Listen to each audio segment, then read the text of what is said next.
Today, Melody and I and Milo are on our way to the Joshua Tree North BLM free camping area. It's supposed to be the closest free camping area to Joshua Tree National Park. We're about a mile away from the free camping area. I stopped just off of the paved road so I could turn on my dash cam and show you what this road looks like on the way into the free camping area. Let's get to it. Okay, there was no gate. You go from the asphalt road to the dirt road.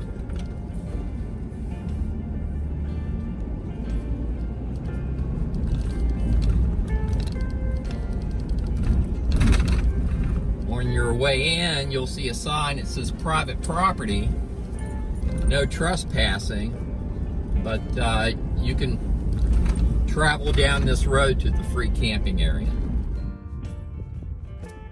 I'm sitting just about dead center in the Joshua Tree North BLM free camping area. This is free dispersed camping on BLM land just outside of Joshua Tree, California. I'll pan around here. You can see quite a few RVs. There's a big flat open area in the middle, and this is probably the best area here within this dispersed camping area, this large flat area. There are pros and cons. I'll show you both. Let's get to it. Okay, in your center of your screen, you're looking at the main access road to get into the Joshua Tree North free BLM dispersed camping area. It was a little washboard. If you take it slow, you can get a big rig out here. As you can see, you have multiple different RVs. There's a Class A over there, bunch of Class Bs, very large open area, big rig friendly, solar friendly. You have a travel trailer out here in front of me, plenty of space. It looks like we have some type of, I'm sure these people are together over in that group way over there. This is the pro to this free camping area. You have this very large space out here that is solar friendly. Another pro is the cellular service. It looks like I have good cellular service on all three carriers, AT&T, Verizon, and T-Mobile. That is definitely a pro, but there are some cons. Let's go look at the cons. So straight ahead is the large, open, solar-friendly area that I was just at, where I was just showing you. And there you have other camping areas strewn all through here on the way out. There's a campfire ring right there. And you have a variety of different campers throughout the free camping area, but one I want to show you is just down the road here. So I'm making my way back down the access road, and off to my right, you can see there are areas where campers can squirrel away amongst the brush.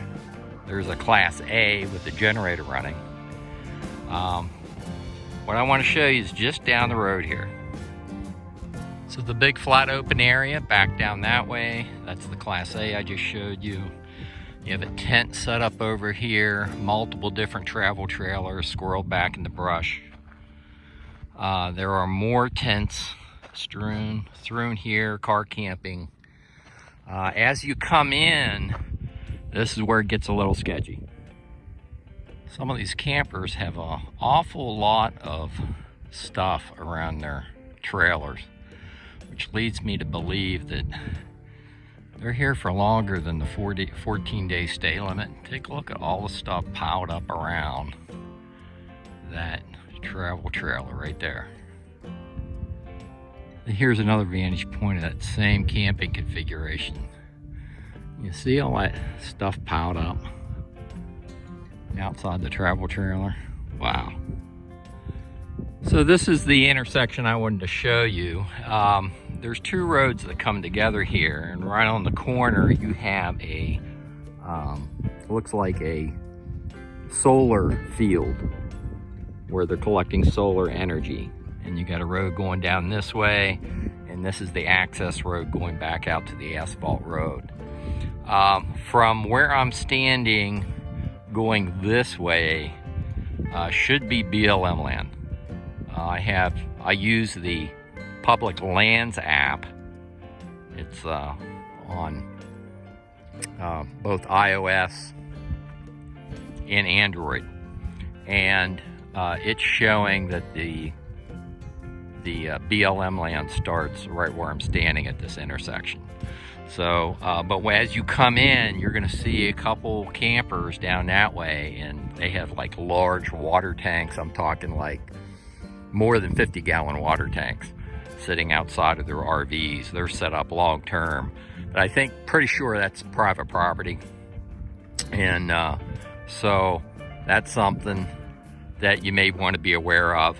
You're going to run into some long-term campers, but I do believe they're before you get to the actual BLM land. As you can see, I'm walking back up toward my truck. Now this is on BLM land.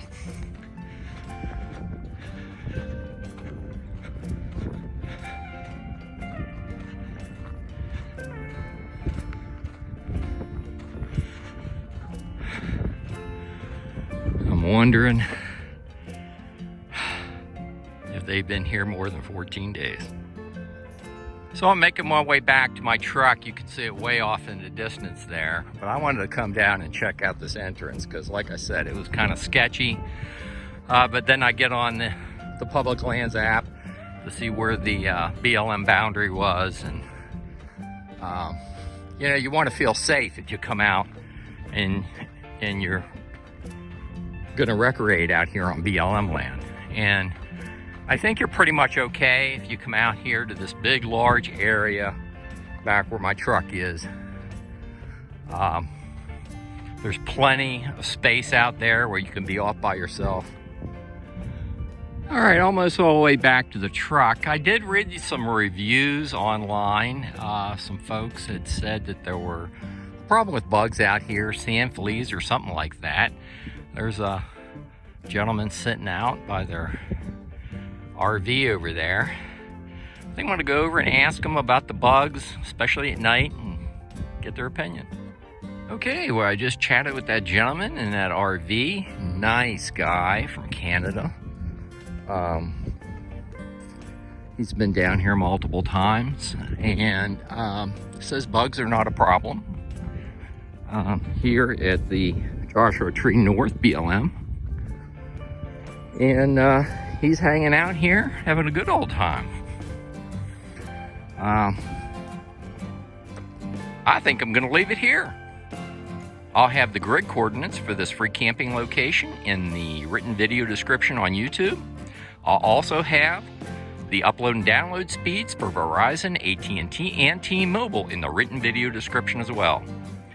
If you like these videos, like and subscribe, and I'll see you down the road.